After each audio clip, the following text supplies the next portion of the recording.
Good morning. Happy Friday. You guys look tired today. Don't worry, it's Friday. You young guys need stamina. Friday, you'll have the weekend off. Oh, no, you won't. That's right. Let's take a look and see where we are today. Total number of hospitalizations, down. That's the way we like to see it.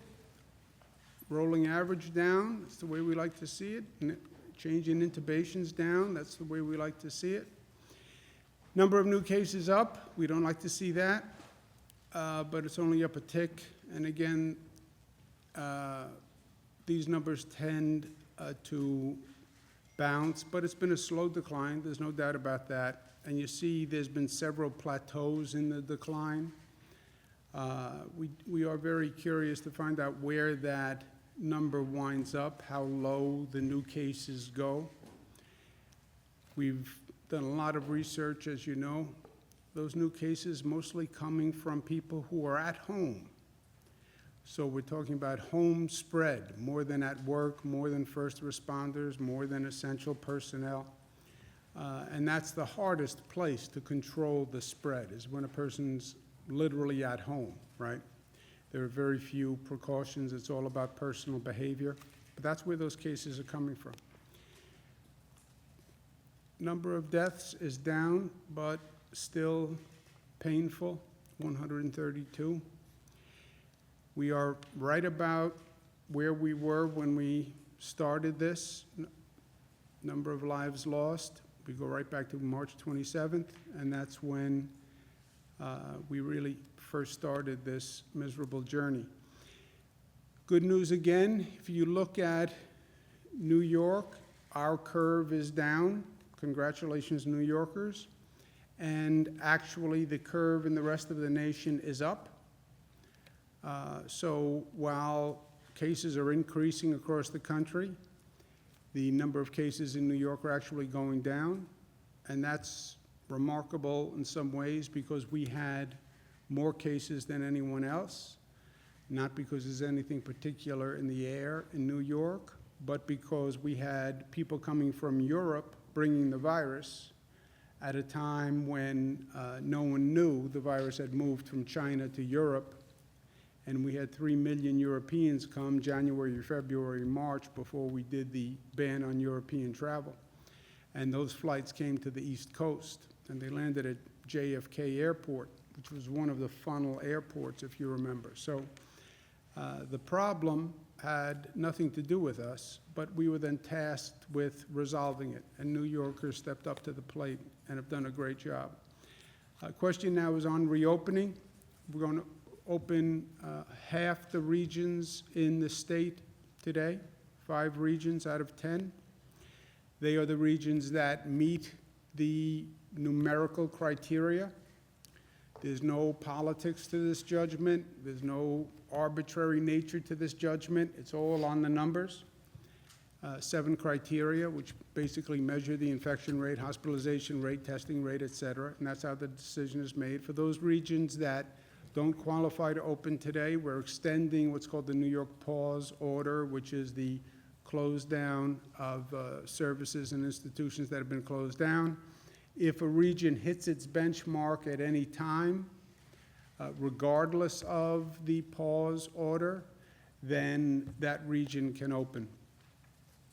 We're opening phase 1 in those 5 regions today. Just some points on each of those industries. Residential commercial construction will open, indoor construction and outdoor.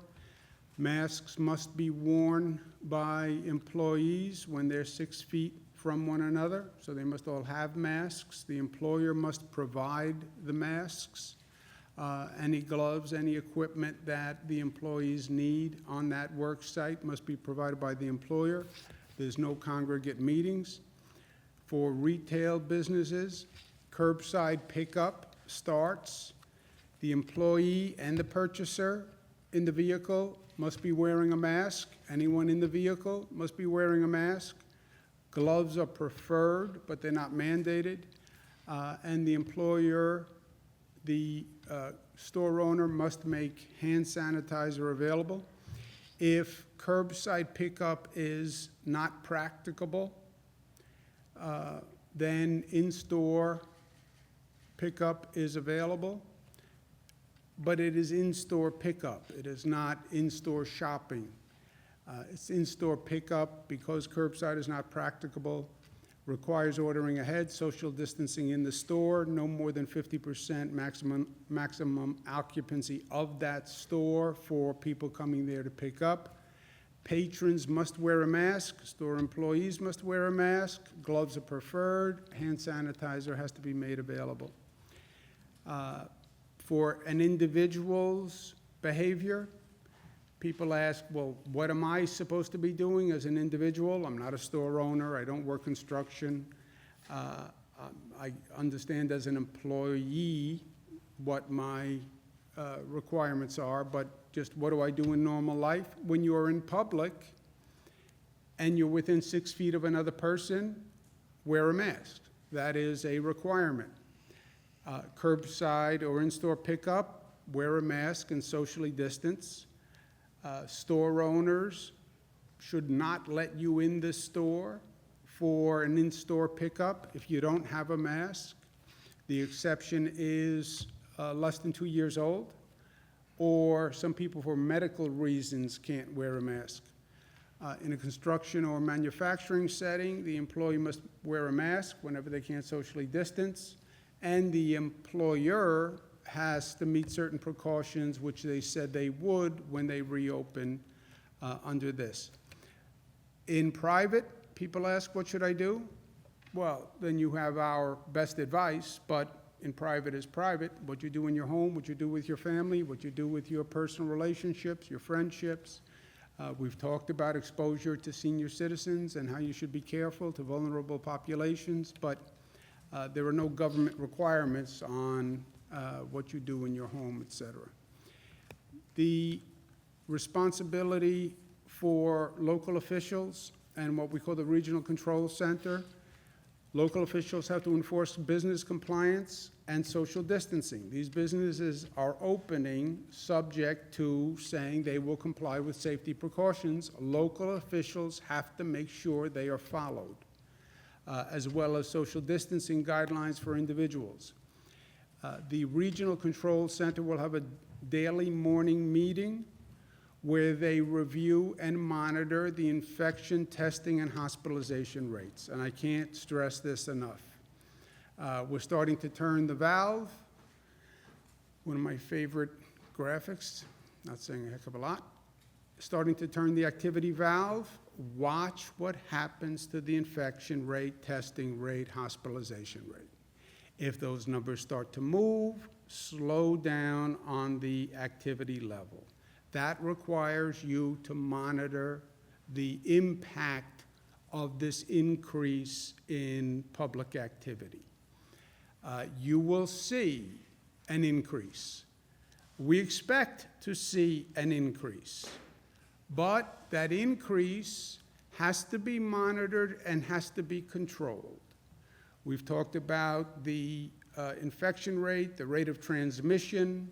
When the rate of transmission hits 1.1, you're headed towards a bad place. So monitor that rate daily and correct immediately if you see an increase in those numbers. Beaches, we've talked about coordinating with other states. And this has happened in other parts of the country, other parts of the world also. We are one multi-state region. What one state does will affect other states. That is probably nowhere more clear than when it comes to opening beaches. One state doesn't open beaches, another state does open beaches. You will see people flood to that state. Georgia opened barber shops. People drove from out of state to Georgia to get a haircut.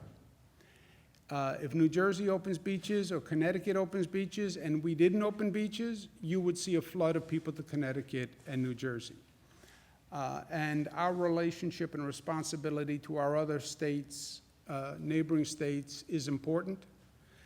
We want what's best for New York, but we want what's best for New Yorkers. It's not in New York's interest to have New Yorkers going to a Jersey beach, which is now going to be overcrowded because you have people from New York and New Jersey going to that beach.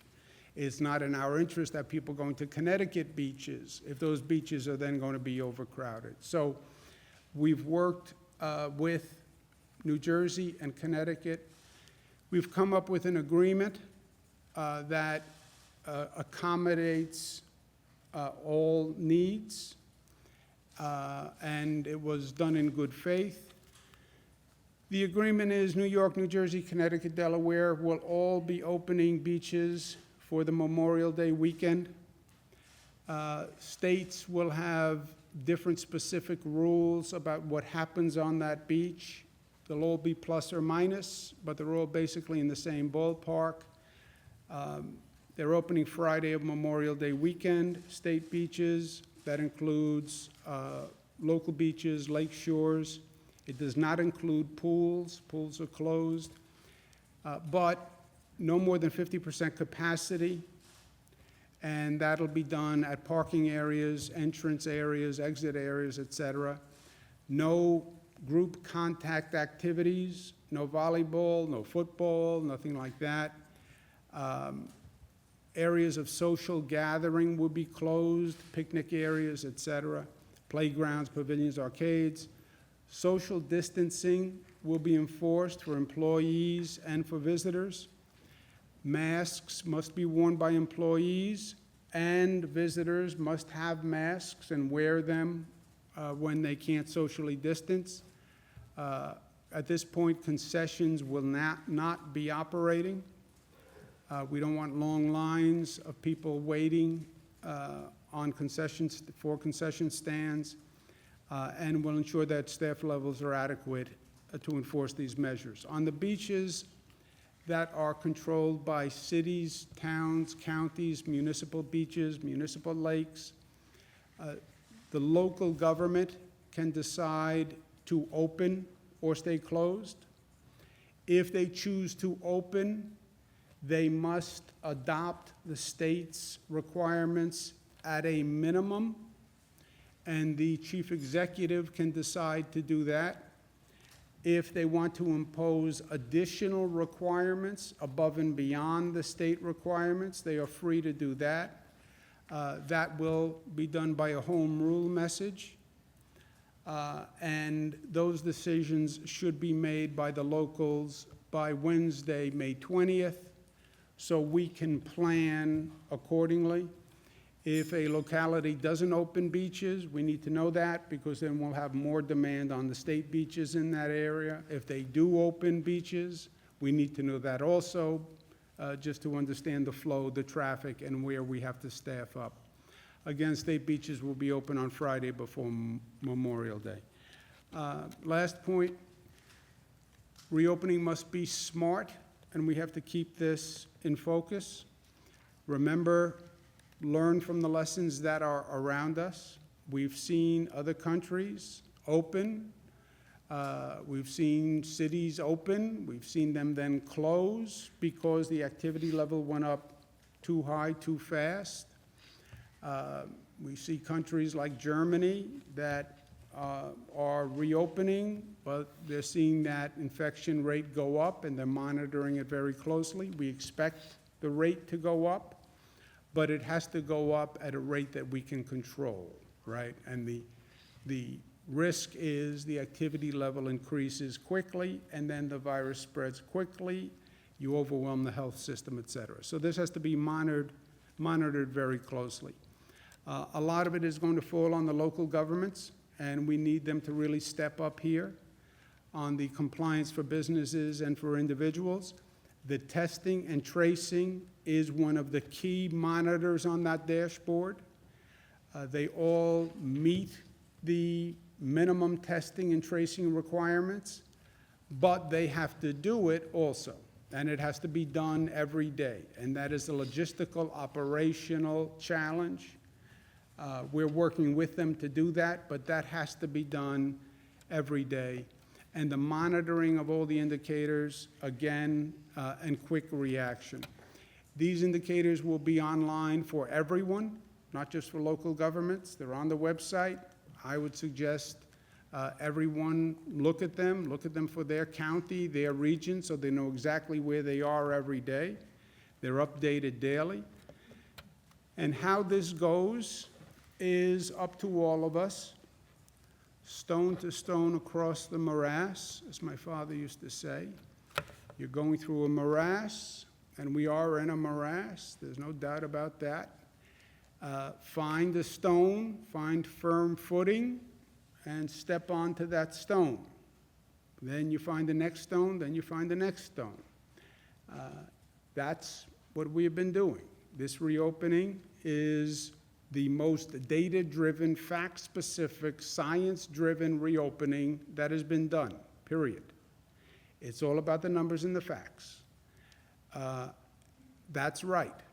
Second stone is, now you start to reopen, do it intelligently and do it with discipline and not with emotion. And government has to be there and government has to perform. But to be up to all of us, it means it has to be up to each of us at the same time, right? And that is very important here, that each of us understands our responsibility. And that's how this has worked from day one. Government, government, government. It's not about government. It's about what people have decided to do in this situation. How did we bend that curve? When they write the history books, they're going to write about how New York turned that curve. And that was done by New Yorkers. It was not a governmental act. No government could tell 19 million people, stay at home, don't go to work, wear a mask, socially distance. That's not government action. That's social action. Those are people who choose to do the responsible thing, I think, because we gave them the facts. But they reacted intelligently. They responded responsibly. And we have to continue that. With this virus, I just want to say on a personal level, and I want to make sure everybody understands this. The facts here have been changing, and the facts have only been getting more negative. This started that it was only going to attack vulnerable people, seniors, people with comorbidities. I was speaking to a doctor today about a young person who passed away of a stroke from COVID. No underlying conditions, nothing else. It was a stroke, no respiratory illness. Well, what happened? Well, apparently the virus can affect the heart and the liver and other organs besides the lungs, and we didn't know that. Children weren't going to be infected, except now we're studying 100 cases where children are in fact affected by the virus, and some of them very serious. And that 100 cases, I'll wager that's going to only go up, and it's going to be much more widespread than anyone thinks. So the amount of personal responsibility here to keep oneself safe, to keep one's family safe, I cannot stress highly enough. Do not underestimate this virus and do not play with this virus. I can be asymptomatic and not know that I have the virus, but I can put my hand down on this table today. You can come touch this table 3 hours from now and pick up the virus. I can walk into a store to pick up a package, not know that I have the virus. Put my hand on a stainless steel counter. You can come in the store the next day, put your hand on that counter, and pick up the virus. I don't care how diligent the store owner is and how many masks you wear. That's how powerful this virus is. Well, it's only old people. No. Tell that to the families who have an 8-year-old and 7-year-old in the hospital. Tell that to the 21-year-old girl's family, where the 21-year-old girl passed away. Everyone is vulnerable to this virus. Everyone. And government can't keep you safe. Only you can keep yourself safe. But when you keep yourself safe, and I keep myself safe, that's the way we keep all of us safe. That's the story of life, and that's the story of where we are today, and that's the story of being New York tough, which is tough, but it's smart and united and disciplined, and it's being loving and responsible for one another.